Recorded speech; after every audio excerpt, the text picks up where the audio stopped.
Sa kasaysayan, kakaunti lang ang mga pangalang kasing bigat ng kay Eliseo, isang karaniwang tao na binago ng Diyos para sa isang makabuluhang layunin.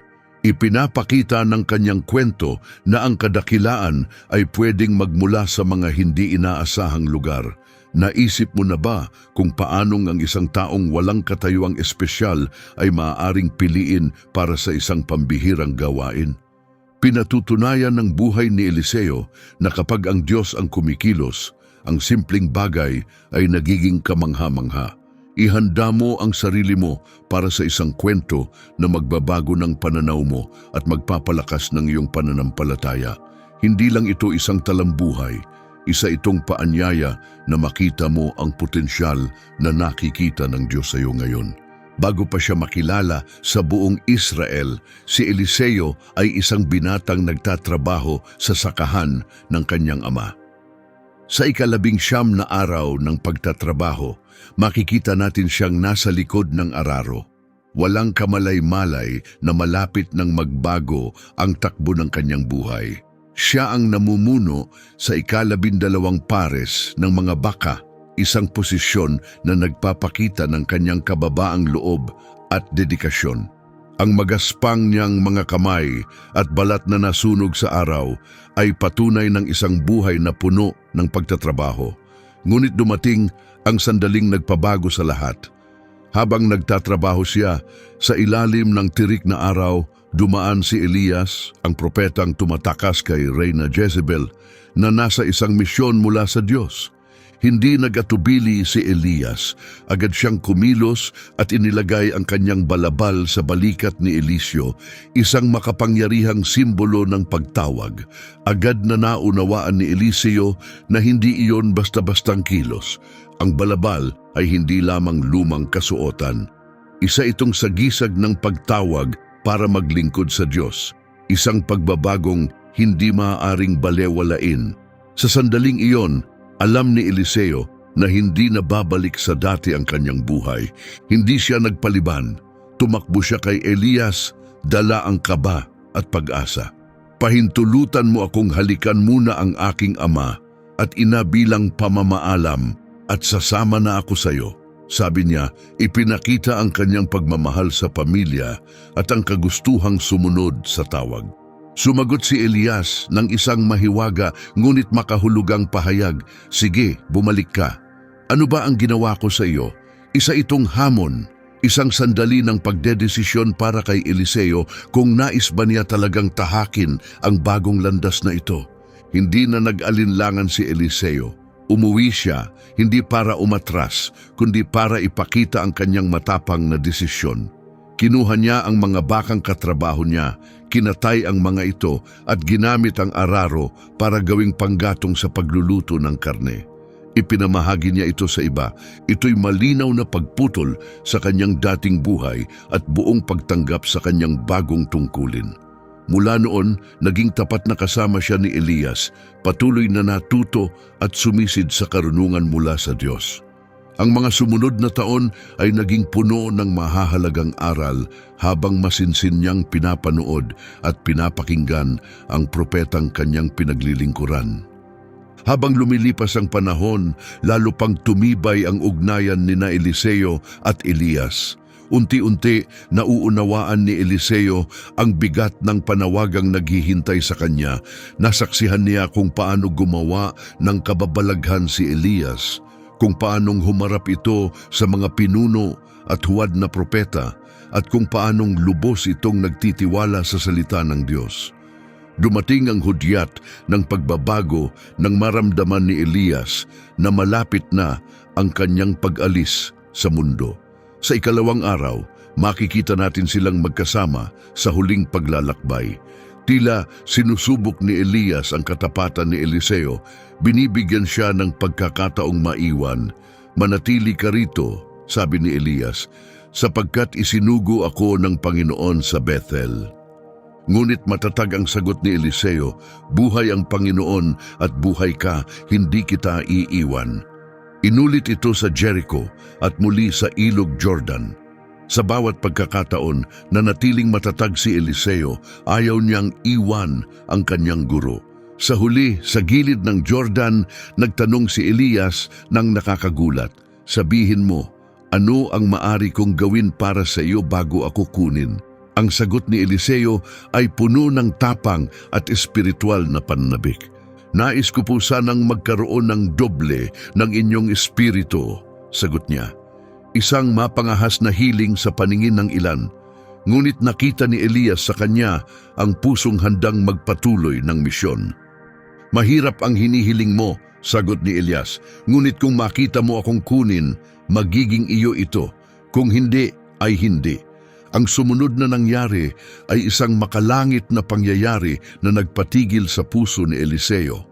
Habang sila'y naglalakad at nag-uusap, biglang lumitaw ang isang karwaheng apoy na hinahatak ng mga kabayong nagliliyab. Nahati sila at si Elias ay kinuha ng Diyos sa pamamagitan ng isang ipo-ipo. Habang pinapanood ito ni Eliseo, sumigaw siya, Ama ko, ang mga karwahe at mga kabayo ng Israel." Ang kanyang sigaw ay puno ng dalamhati at pagkamangha. Nang mawala na ang apoy at bumalik ang katahimikan, naiwan si Eliseo, ngunit hindi siya nag-iisa. Nalaglag ang balabal ni Elias, isang malinaw na palatandaan na may ipinasa sa kanya. Pinulot ito ni Eliseo, bumalik sa ilog Jordan, at sa matapang na hakbang ng pananampalataya, hinampas ang tubig gaya ng ginawa ni Elias noon. "Nasaan na ang Panginoon ang Diyos ni Elias?" sigaw niya. Nahawi ang tubig at nakatawid siya sa tuyong lupa. Hindi lamang ito tanda para sa kanya. Isa itong malinaw na mensahe sa lahat ng nanonood. Mula sa malayo, nakita ng mga propetang nakamasid ang lahat. Nasa kay Eliseo na ang espiritu ni Elias, sabi nila habang yumuko sa kanya bilang paggalang. Kahit sa sandaling iyon ng pagpapatunay at parangal, tumugon si Eliseo ng may kababaang loob nang igiit ng mga alagad ng mga propeta na hanapin si Elias dahil baka inilagay siya ng espiritu ng Diyos sa bundok o sa lambak. Unay tumanggi si Eliseo. Ngunit dahil sa kanilang pangungulit, pumayag din siya na magpadala ng 50 lalaki kahit alam niyang wala silang makikita.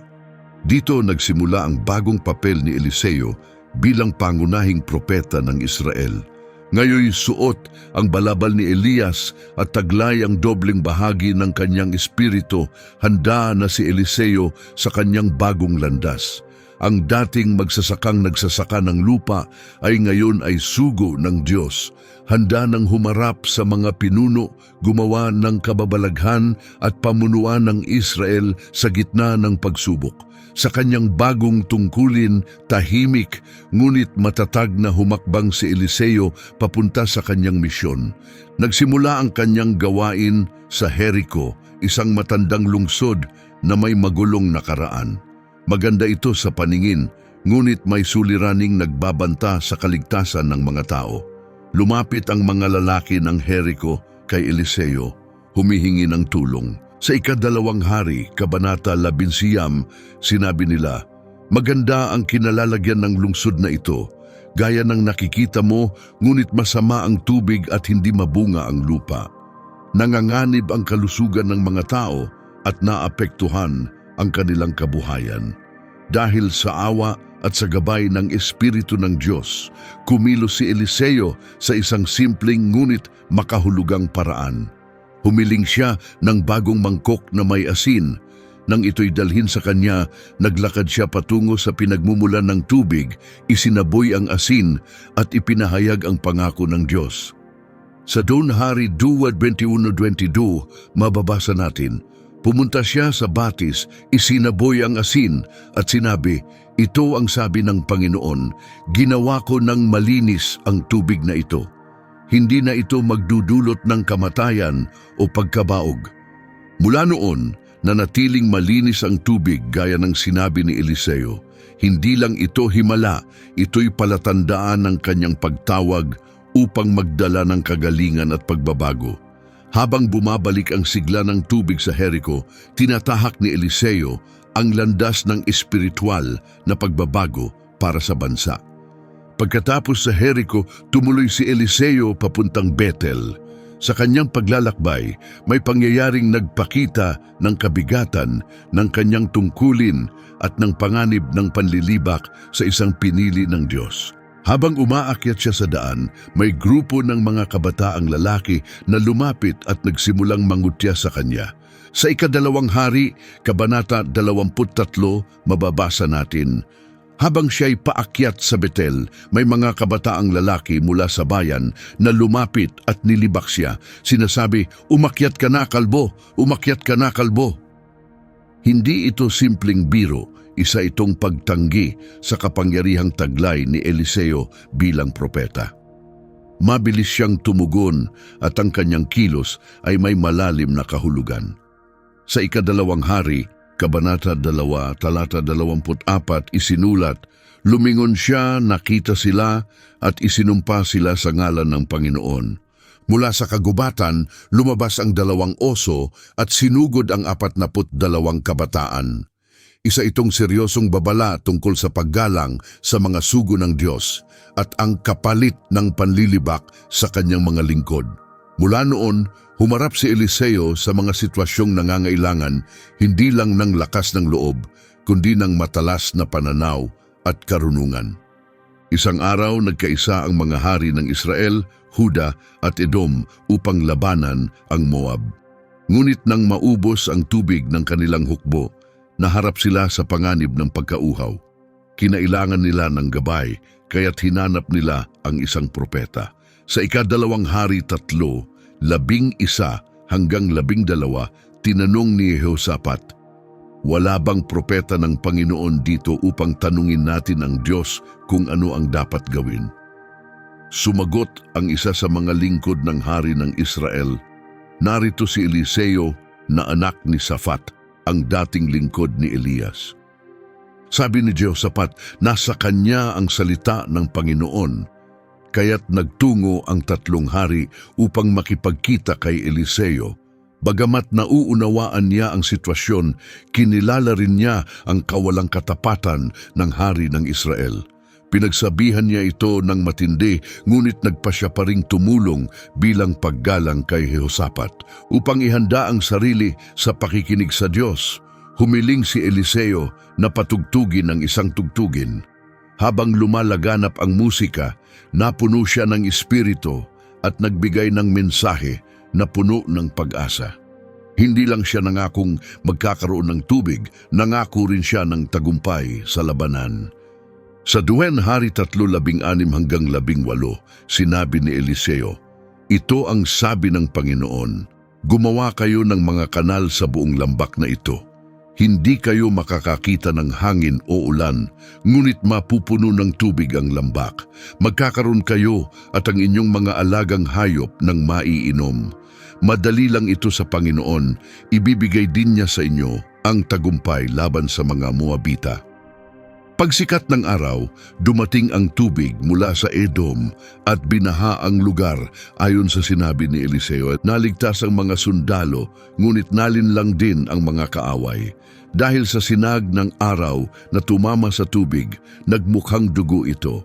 Inakala ng mga Moabita na nag-away ang mga hukbo, kaya't sumugod sila, ngunit nahulog sila sa isang bitag. Ang tagumpay na ito ay nagpakilala kay Eliseo at mula noon dumagsa sa kanya ang mga taong naghahanap ng pag-asa at tulong. Isa sa mga pinakamasidhing tagpo sa panahong ito ay tungkol sa isang balong lubhang nagdadalamhati. Ang kanyang yumaong asawa ay dating tapat na propeta. Sa ika-2 hari, Kabanata 4, talata 1 hanggang 2, humingi siya ng tulong kay Eliseo. "Ang iyong lingkod, ang aking asawa, ay namatay. Alam mong siya'y may takot sa Panginoon. Ngayon, dumarating ang pinagkakautangan upang kunin ang aking 2 anak bilang kabayaran." Tanong ni Eliseo, "Ano ang maitutulong ko sa iyo? Sabihin mo sa akin, ano ang mayroon ka sa iyong bahay?" Sagot ng babae, "Isang bangalang ng langis." Wala nang iba ang babae at nanganganib ng kunin ang kanyang mga anak bilang alipin. Labis na nahabag si Eliseo at nagbigay ng tiyak na tagubilin. Sa ika-2 hari, Kaban 3, talata 3 hanggang 4, sinabi niya, Pumunta ka sa inyong mga kapitbahay at manghiram ng maraming sisidlan hanggat maaari. Pagkatapos, pumasok ka sa bahay kasama ang iyong mga anak, isara ang pinto, at simulan mong ibuhos ang langis sa mga lalagyan. Ilagay sa isang tabi ang mga mapupuno. Ang sumunod na pangyayari ay tunay na himala. Ang kaunting langis ng babae ay hindi nauubos. Patuloy itong bumuhos hanggang mapuno ang lahat ng sisidlan. Sinabi ni Eliseo sa kanya na ibenta ang langis, bayaran ang utang at gamitin ang natira upang mabuhay silang mag-iina. Hindi lang ito pagpapakita ng kapangyarihan ng Diyos, isa itong paalala na siya'y tapat sa mga nangangailangan. Sa pamamagitan ni Eliseo, ipinakita ng Panginoon na kaya niyang gawing higit pa sa sapat ang anumang kakaunti. Habang lumalawak ang katanyagan ni Eliseo, dinala siya ng kanyang paglalakbay sa Sunem, kung saan may isang iginagalang na babae ang tumanggap sa kanya. Nakita ng babae at ng kanyang asawa na si Eliseo ay lingkod ng Diyos, kaya't nagpasiya silang ipagpatayo siya ng maliit na silid upang may matuluyan siya sa tuwing bibisita. Dahil sa kabutihan nila, nais ni Eliseo na gantimpalaan sila. Nang malaman niyang wala silang anak at matanda na ang lalaki, nangako siya ng isang bagay na di inaasahan. Sa ika-2 hari, Kabanata 4, talata 16, sinabi ni Eliseo, "Sa ganitong panahon sa susunod na taon, may karga ka ng anak sa iyong mga bisig." Tumugon ng babae, "Pakiusap, mahal na Panginoon, huwag mo akong paasahin." Ngunit natupad ang pangako at nanganak siya ng isang lalaki, gaya ng sinabi ni Eliseo. Makalipas ang ilang taon, isang trahedya ang dumating. Biglang nagkasakit ang bata at namatay. Sa gitna ng dalamhati, agad siyang nagtungo kay Eliseo sa bundok Carmel. Nang makita ni Eliseo ang kanyang paghihinagpis, inutusan niya si Gehazi, ang kanyang lingkod, na unahan siya at ipatong ang kanyang tungkod sa katawan ng bata. Ngunit hindi pumayag ang ina na umalis nang hindi kasama si Eliseo, naniniwalang tanging siya lamang ang maaaring magbalik ng buhay sa kanyang anak. Pagdating ni Eliseo sa bahay, nakita niyang nakahiga ang bata, wala ng buhay. Sumunod ang isang sandaling puno ng panalangin at pag-asa. Sa ika-2 hari, Kabanata 4, talata 33 hanggang 35, mababasa natin, "Pumasok si Eliseo sa silid, isinara ang pinto at nanalangin. Pagkatapos, dumapa siya sa katawan ng bata, ang kanyang bibig sa bibig ng bata, ang kanyang mga mata sa mga mata nito, at ang kanyang mga kamay sa mga kamay ng bata. Habang nakadapa siya, nagsimulang uminit ang katawan ng bata. Tumayo si Eliseo, naglakad-lakad sa loob ng silid at inulit ang ginawa. Pagkatapos ay bumahing ang bata ng 7 beses at dumilat ang kanyang mga mata. Ang muling pagkabuhay na ito ay malinaw na tanda ng kapangyarihan ng Diyos na gumagawa sa pamamagitan ni Eliseo. Pinanumbalik nito ang pananampalataya ng babae at iniwan ang isang malalim na bakas sa lahat ng nakarinig ng kwento. Walang pag-aalinlangan, ang Diyos ng Israel ang may kapangyarihan sa buhay at kamatayan. Patuloy na binabago ng misyon ni Eliseo ang mga buhay sa mga di inaasahang paraan. Sa Gilgal, habang may matinding taggutom, naroon si Eliseo kasama ang mga propeta nang may nangyaring mapanganib. May isang taong hindi sinasadya ang naghalo ng lason mula sa ligaw na halaman sa nilulutong sabaw. Nang ihain ng pagkain, sumigaw ang mga lalaki, "Lingkod ng Diyos, may kamatayan sa palayok." Wala ni isang makakain. Muli, kumilos si Eliseo nang may katahimikan at kapangyarihan. Sa pamamagitan ng pananampalataya at simpleng hakbang, ginawang ligtas ng Diyos ang pagkain. Sa ika-2 hari, Kabanata 4, talata 41, sinabi ni Eliseo, "Dalhan ninyo ako ng kaunting harina." Inihagis niya ito sa palayok at sinabi sa kanila na ihain ang pagkain. At ganun nga, Naging ligtas ang sabaw at nakakain ang lahat ng walang pangamba. Hindi lang nito iniligtas ang mga tao sa pagkalason. Pinatunayan din nitong kayang gawing pagpapala ng Diyos ang mga mapanganib na sandali, gamit ang karaniwang bagay para sa pambihirang layunin. Sa huling bahagi ng Kabanata 4, mababasa ang isa pang himala ng pagpaparami, katulad ng kwento ng langis ng balo. Sa pagkakataong ito, may isang lalaki mula sa Baal Shalisa na nagdala kay Eliseo ng 20 tinapay na sibada at ilang sariwang butil. Inutusan ni Eliseo na ipamahagi ito sa 100 tao. Sa ika-2 hari, Kabanata 4, talata 43 hanggang 44, sinabi ng kanyang lingkod, paanong pakakainin nito ang 100 lalaki? Ngunit sinabi ni Eliseo, ibigay mo sa kanila sapagkat ito ang sabi ng Panginoon, kakain sila at may matitira pa. Kaya't ibinigay ng lingkod ang pagkain at kumain ang mga tao, at gaya ng sinabi ng Diyos, may natira pa. Hindi lang nito pinawi ang gutom ng karamihan, isa rin itong patikim sa himalang gagawin ni Jesus sa pagpapakain sa libo-libo. Ipinapakita nito ang patuloy na kapangyarihan at kabutihan ng Diyos sa lahat ng panahon. Habang lumalaganap ang pangalan ni Eliseo, narating nito hindi lang ang Israel kundi pati ang mga karatig bansa. Isa sa pinakakamanghamanghang kwento ay tungkol kay Naaman, isang mataas na opisyal ng hukbong Syrian.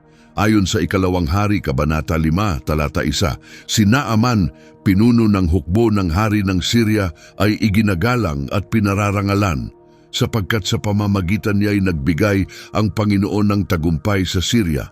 Siya'y isang matapang na mandirigma, ngunit may ketong siya. Ang sakit na ito ay hindi lang masakit kundi nagbubukod rin sa kanya at banta sa lahat ng kanyang naabot. Ngunit sa pamamagitan ng Diyos, nagbukas ang daan. Sa kanyang sambahayan ay may isang batang babaeng Israelita, isang aliping nakuha sa isang paglusob na naglilingkod sa kanyang asawa. Sinabi nito sa ginang na may propeta sa Israel na makagagamot kay Naaman. Kumapit sa pag-asa si Naaman at nagtungo sa Israel na may dalang sulat mula sa kanyang hari at maraming handog. Pagdating sa bahay ni Eliseo, hindi siya hinarap ng propeta. Sa halip, nagpadala ito ng mensahe na may simpleng tagubilin. Sa ika-2 hari, Kabanata 50, talata 10, sinabi ni Eliseo, pumunta ka at maghugas ng iyong katawan ng 7 beses sa ilog Jordan at muling babalik ang kalusugan ng iyong balat, ikaw ay magiging malinis. Galit na galit si Naaman. Inakala niyang magkakaroon ng isang engranding pagpapagaling o kahit personal na pagkikita. Ngunit pinayuhan siya ng kanyang mga lingkod. Sa ika-2 hari, Kabanata 53, sinabi nila, Ginoo, kung may ipinagawa sa iyong mahirap ang propeta, hindi mo ba ito gagawin? Kaya bakit hindi mo subukan ang simpleng utos na ito, maghugas at luminis? Nakinig si Naaman, pumunta sa Jordan at lumubog ng 7 beses ayon sa sinabi ni Eliseo. Ang resulta ay kamangha-mangha. Sa ika-2 hari, Kabanata 5, talata 14, mababasa, bumaba siya at lumubog sa ilog Jordan ng 7 beses at ang kanyang balat ay naging gaya ng balat ng isang batang sanggol. Siya ay gumaling.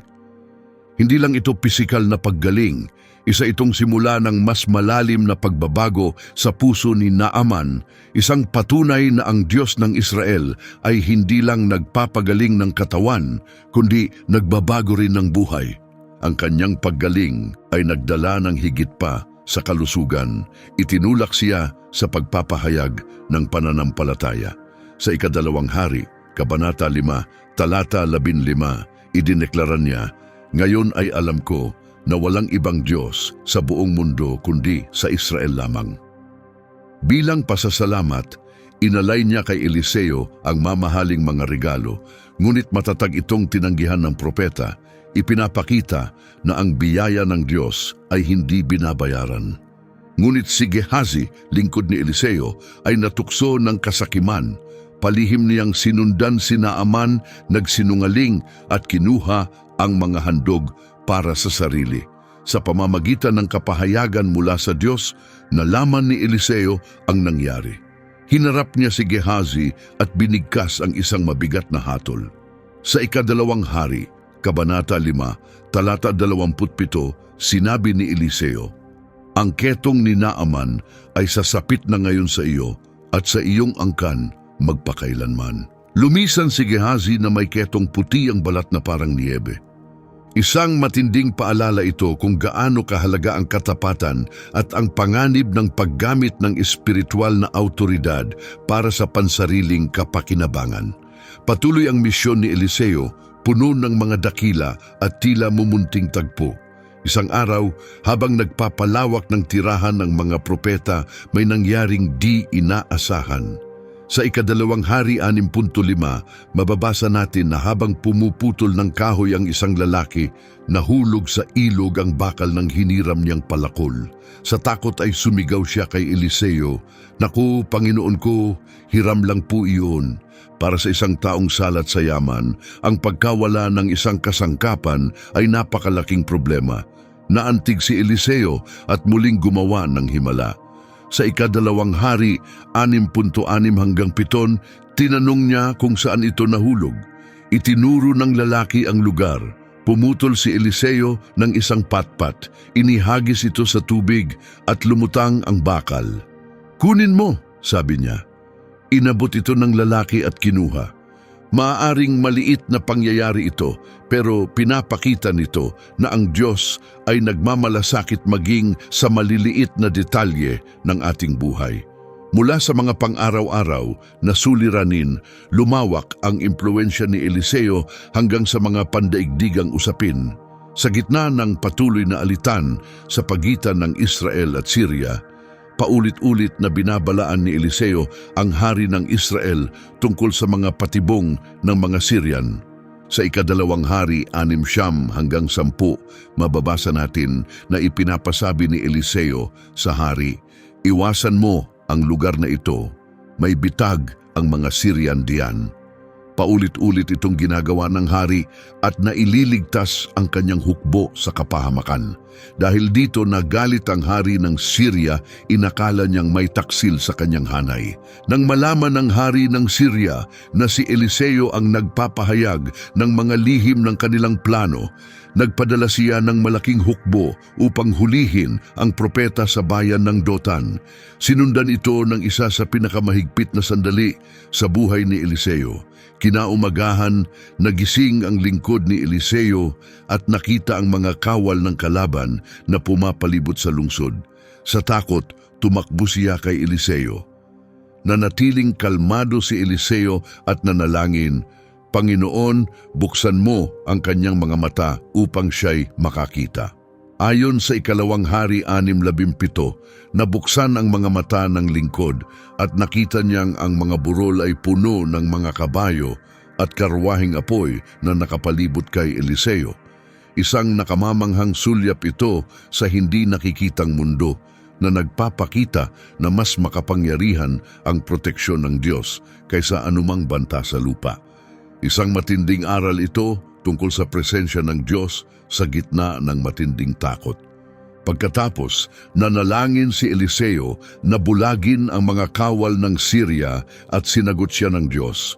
Personal na pinangunahan ni Eliseo ang mga bulag na sundalo patungo sa Samaria, ang puso ng Israel. Nang makita sila ng hari ng Israel, tinanong niya kung papatayin na ba ang mga ito. Ngunit sinabi ni Eliseo na ipakita sa kanila ang kabutihan. Sa ika-2 hari 6, 22 hanggang 23, sinabi ni Eliseo, "Huwag mo silang sasaktan. Papatayin mo ba ang mga bihag na nakuhang gamit ang iyong espada at pana? Bigyan mo sila ng pagkain at inumin upang makabalik sila sa kanilang Panginoon, kaya't naghanda ang hari ng isang malaking handaan. Pagkakain at pag-inom nila, pinauwi sila pabalik sa Syria. Ang hindi inaasahang kabaitan na ito ay nag-iwan ng matinding epekto. At ayon sa kasulatan, huminto ang mga tropang Syrian sa paglusob sa Israel. pansamantala man lang. Ngunit kalaunan, nagwakas din ang kapayapaan. Muling pinalibutan ni Haring Ben-Hadad ng Syria ang Samaria, pinutol ang supply ng pagkain at nagdulot ng matinding tagutom. Umabot sa puntong ang mga tao ay kumakain ng sarili nilang mga anak para lang mabuhay. Sa gitna ng desperasyon, nagbigay si Eliseo ng isang nakakagulat na mensahe. Sa ika-2 Hari 7:1, sinabi niya, "Pakinggan ninyo ang salita ng Panginoon. Bukas ng ganitong oras, ang mainam na harina ay maibebenta ng 1 siklo at mura na rin ang sebada sa pintuan ng lungsod." Tila imposibleng mangyari ito sa ganong sitwasyon. Isa sa mga opisyal ng hari ay nagtawanan sa hula. Tinitigan siya ni Eliseo at matigas na sinabi sa ika-2 Hari 7:2, "Makikita mo ito sa iyong sariling mga mata, ngunit hindi ka makakakain ni kaunti." Ang katuparan ng hulang ito ay kahanga-hanga. 4 na kitungin, gutom na gutom, ang nagpasya na sumuko sa kampo ng Syrian. Sa kanilang pagkagulat, wala ni isang sundalo roon. Ayon sa ika-2 Hari 7 seksyon, 6 hanggang 7, pinarinig ng Diyos sa mga Syrian ang tunog ng isang dambuhalang hukbo. Natakot sila, inakala nilang may mga haring bayarang kalaban, kaya't nagtakbuhan sila sa takip silim at iniwan ang lahat ng kanilang kagamitan. Kumain ng mga kitongin, nagtago ng ilang kayamanan at bumalik upang ibalita ang kanilang nakita. Dagsa ang mga taga-Samaria upang kunin ang supply at gaya ng sinabi ni Eliseo, bumalik sa normal ang pagkain at bumaba ang presyo sa loob ng magdamag. Ang opisyal na tumutol sa hula na nakapwesto sa pintuan ay natapakan ng mga tao at namatay ayon sa babala ni Eliseo. Pinagtibay ng mga pangyayaring ito na si Eliseo ay hindi lamang manggagawa ng himala, kundi isang propetang may kapangyarihang magsalita sa panahon ng krisis at may kakayahang humubog ng kapalaran ng mga bansa. Patuloy na lumaganap ang kanyang pangalan, lampas pa sa hangganan ng Israel. Isang mahalagang pagkakataon, nagtungo si Eliseo sa Damasco habang may malubhang karamdaman si Haring Ben-Hadad ng Syria. Nang mabalitaan ng hari na naroon ang propeta, pinadala niya ang kanyang lingkod na si Hazael upang tanungin kung siya ay gagaling. Ngunit ipinakita ng Diyos kay Eliseo hindi lamang ang lagay ng hari, kundi pati ang nakakatakot na hinaharap na darating sa Israel sa ilalim ni Hazael. Sa ika-2 Hari, Kabanata 11, talata 11 hanggang 13, nangyari ang isang mabigat na tagpo sa pagitan ni Eliseo at Hazael. Matagal siyang tinitigan ni Eliseo hanggang sa mailang si Hazael at pagkatapos ay umiyak ang propeta. "Bakit ka umiiyak, Panginoon ko?" tanong ni Hazael. Sagot ni Eliseo, "Dahil alam ko ang kasamaan na gagawin mo laban sa Israel." Namangha si Hazael at nagsabing, "Sino ba ako, isang hamak na alipin, para makagawa ng ganoong bagay?" Ngunit tumugon si Eliseo, "Ipinakita ng Panginoon, ikaw ang magiging hari ng Syria." Natupad ang hulang ito nang patayin ni Hazael si Ben-Hadad at pumalit sa trono. Nagsimula ng isang malupit na pamumuno laban sa Israel. Hindi lang puno ng himala at matapang na hula ang buhay ni Eliseo, ito rin ay ugat sa malalim na pagkaunawa sa espiritual at buong pagsunod sa katotohanan ng Diyos. Sa pamamagitan niya, patuloy na kumilos ang Diyos upang tawagin ang kanyang bayan pabalik sa kanya kahit sa gitna ng kaguluhan at pagbagsak ng pananampalataya. Noong mga unang taon ng kanyang ministeryo, nakipag-ugnayan si Eliseo kay Haring Joram, anak ni Ahab. Bagamat pinatanggal ni Joram ang altar ni Baal na itinayo ng kanyang ama, patuloy pa rin siyang sumunod sa mga gawi ni Jeroboam, lalo na sa pagsamba sa ginintuang guya sa Betel at Dan. Sa panahong ito, patuloy na nagbibigay si Eliseo ng gabay at pagsaway sa mga pinuno ng Israel. Ang kanyang impluensya ay lumampas pa sa bansa, partikular sa Syria, ngunit isa sa pinakamahalagang gawain niya sa Israel ay ang pagpapadala ng isang batang propeta upang pahiran ng langis si Jehu bilang bagong hari. Nakatuparan ng hulang may kinalaman sa pagbagsak ng angkan ni Ahab.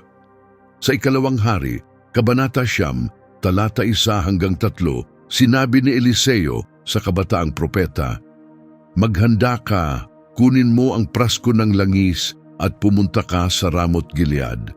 Pagdating mo roon, hanapin mo si Jehu na anak ni Jehoshaphat, anak ni Nimsi.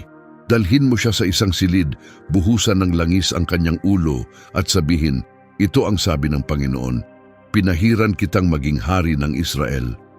Pagkatapos, umalis ka agad, huwag kang magtagal. Itinulak ng gawaing ito ang isang malaking pagbabago sa kasaysayan ng Israel. Pinuksan ni Jehu ang buong angkan ni Ahab at winasak ang pagsamba kay Baal sa buong lupain.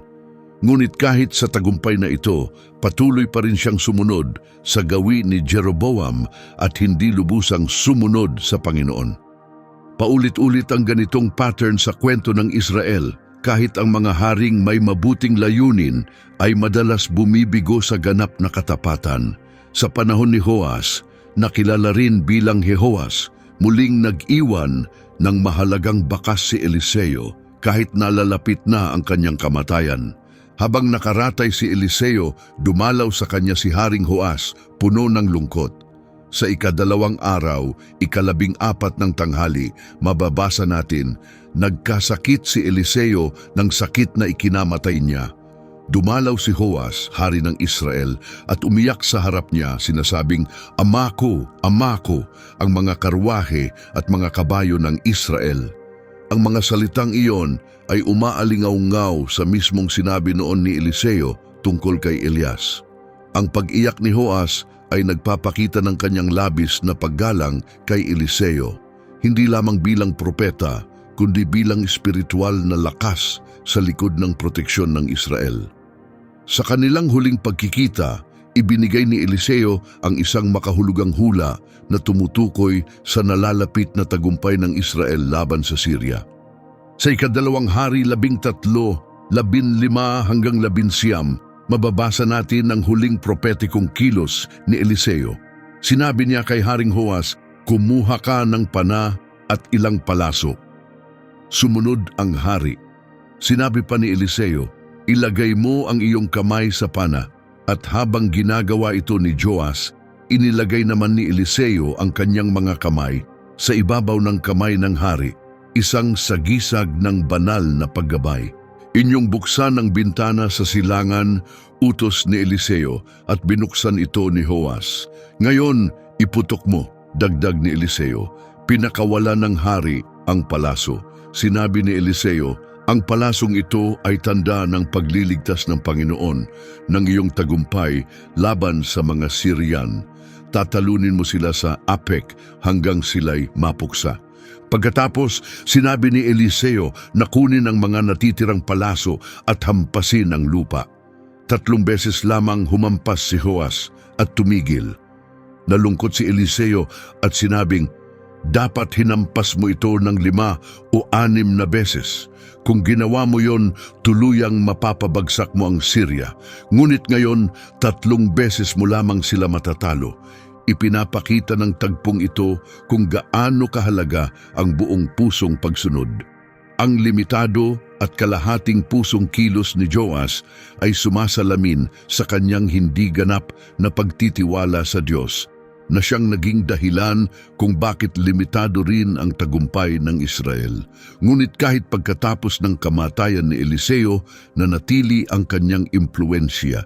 Isang di pangkaraniwang pangyayari ang naganap ng sumalakay ang mga Moabita. Habang naglilibing ng isang bangkay ang ilang lalaki, nakita nila ang paparating na mga kawal. Sa takot, agad nilang itinapon ang katawan sa libingan ni Eliseo. Ayon sa ikalawang hari, 13:21, nang madampian ng bangkay ang mga buto ni Eliseo, nabuhay muli ang lalaki at tumayo. Ang kahangahangang himalang ito, kahit pagkatapos ng kamatayan ni Eliseo, ay nagpapatunay na Ang kapangyarihan at pangako ng Diyos ay patuloy na buhay. Hindi nagtapos ang impluwensya ng propeta sa kanyang libingan. Naging tagapagpaalala ito ng pag-asa at katiyakang ang Diyos ay kumikilos pa rin. Ang pangitain at kapangyarihang propetiko ni Eliseo ay lumampas pa sa hangganan ng Israel. Gaya ng nakita sa kaso ni Hazael ng Syria, nabigyan siya ng Diyos ng kaalaman tungkol sa hinaharap ng mga karatig bansa. Nahulaan niya ang pag-akyat ni Hazael sa kapangyarihan at ang matinding pagdurusang idudulot nito sa Israel. Habang nabubuhay, pinangunahan din ni Eliseo ang isang grupo ng mga kabataang propeta na kilala bilang mga anak ng mga propeta. Ang mga lalaking ito na sumusunod sa tradisyon ni Elias ay tinuruan ni Eliseo upang maipagpatuloy ang mensahe ng Diyos. Sa panahong laganap ang kasamaan, tumulong sila sa pagpapanatiling buhay ng katotohanan ng Diyos. Sa pamamagitan ng mga alagad na ito, lalong lumawak ang epekto ni Eliseo. Ang kanyang mga turo ay nagbigay daan upang patuloy na marinig ang tinig ng Panginoon kahit wala na siya. Ang impluensya ni Eliseo sa politika ng Israel ay sinamahan ng katapangan at kaliwanagan. Hindi siya natakot na pagsabihan ng mga haring lumilihis sa Diyos, ngunit nagbibigay rin siya ng tulong at pag-asa sa mga taos-pusong naghahanap ng banal na gabay. Isang malinaw na halimbawa nito ay nasa ikalawang hari 3, nang humingi ng payo kay Eliseo ang mga hari ng Israel, Huda at Edom bago sila sumalakay sa Moab. Bagamat nag-alinlangan siya dahil sa kawalang katapatan ni Joram, pumayag siyang magsalita sa ngalan ng Diyos bilang paggalang kay Jehoshaphat, ang tapat na hari ng Huda. Ang kanyang mensahe ay naghatid ng katiyakan at tagumpay na muling nagpapatunay na ang gabay ng Diyos sa pamamagitan ng kanyang propeta ay makapangyarihan sa politika gaya rin ng sa mga himala. Ipinapakita ng tagpong ito kung paanong hinaharap ni Eliseo ang mga hamon ng kanyang panahon. Pinagbabalanse ang tungkulin niyang ituwid ang kasalanan at ang pagkakataong makaimpluwensiya sa mga pinuno para lumapit sa Diyos. Isa sa mga pangunahing tema ng kanyang ministeryo ay ang patuloy na pagkabahala sa pagsamba sa Diyos-Diyosan sa Israel.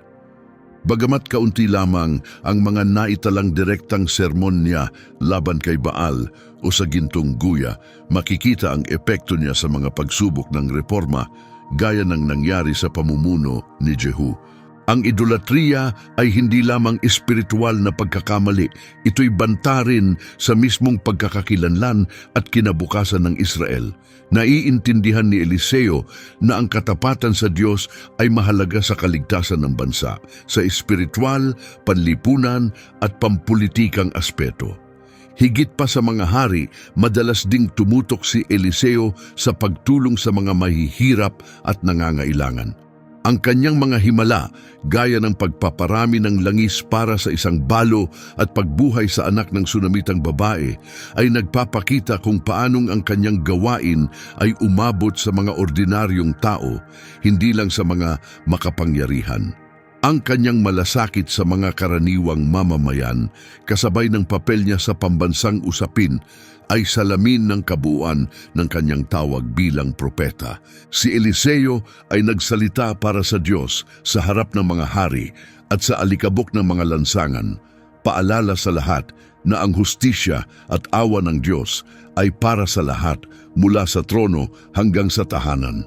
Habang nalalapit ang kanyang wakas, nakita at hinubog ni Eliseo ang maraming dekada ng kasaysayan ng Israel. Nasaksihan niya ang pag-angat at pagbagsak ng mga pinuno, mga krisis sa loob at labas ng bansa, at patuloy siyang nananawagan sa mga tao na bumalik sa Panginoon. Ang huling mensahe niya kay Haring Joas tungkol sa limitadong tagumpay laban sa Syria ay buod ng kanyang pangaral. Ang kapangyarihan ng Diyos ay tunay, ngunit ang kalahating pusong pagsunod ay magbubunga ng hindi ganap na tagumpay. Hanggang sa kanyang huling hininga, naging tapat si Eliseo bilang tinig ng Diyos, nagdadala ng pag-asa at pagsaway ng patas. Kahit pagkatapos ng kanyang kamatayan, ang mga salita at gawa ni Eliseo ay patuloy na humubog sa landas ng Israel. Naingatan ng kanyang alaala sa mga banal na kasulatan na naging bahagi ng spiritual na pundasyon ng bayan ng Diyos. Sa panahon ng kaguluhan at espiritual na dilim, si Eliseo ay naging sagisag ng katapatan at pagkilos ng Diyos. Ipinapakita ng kanyang kwento na hindi iniiwan ng Diyos ang kanyang bayan kahit sa pinakamahirap na panahon. Sa halip, patuloy siyang gumagabay at kumikilos sa pamamagitan ng mga tapat sa kanya. Ang epekto ni Eliseo sa politika at pananampalataya ng Israel ay malalim at pangmatagalan. Hindi lamang niya inakay ang mga hari at tinutulan ang maling pagsamba, kundi tinuruan din niya ang susunod na henerasyon ng mga propeta upang matiyak na ang tinig ng Diyos ay patuloy na maririnig. Ang kanyang buhay ay isang matibay na paalala na ang Diyos ay patuloy na kumikilos sa mundo at na ang mga tapat na pinuno ay maaaring makagawa ng tunay na pagbabago kahit gaano pa kagulo ang panahon. Maraming salamat sa panunood ng video na ito. Kung nakatulong ito sa iyo, inaanyayahan ka naming mag-subscribe sa aming channel at ibahagi ito sa iyong mga mahal sa buhay.